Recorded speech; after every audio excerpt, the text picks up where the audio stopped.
And the first stage of this was we'll put an observer sitting on top of that pile, which is a pretty miserable place to be, and we'll put one on shore, and they'll be looking for harbor seals, and they'll have their hand on a big red button that shuts the turbine down.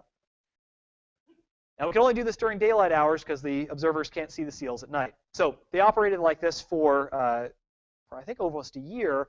And CGen's nice in this regard. If you hit that big red button, those blades, they pitch to a neutral position, and the turbine comes to a stop within about 3 seconds. So they started with, I think, a perimeter of about 150 meters. They moved back to 100 meters, and they said, you know, it'd be really nice if we could operate the system at night. And so they started experimenting with active sonar to basically replace those visual observers up on the pile and on the shoreline with an active sonar that's trying to see when a harbor seal is near the turbine. And that was implemented. And so now they have an active sonar with someone staring at the output 24/7 with their hand on a big red button to shut the turbine down. And that went on for a period of time where you know, they basically said, OK, we're at 100 meters. They went to 50 meters. They went to 30 meters.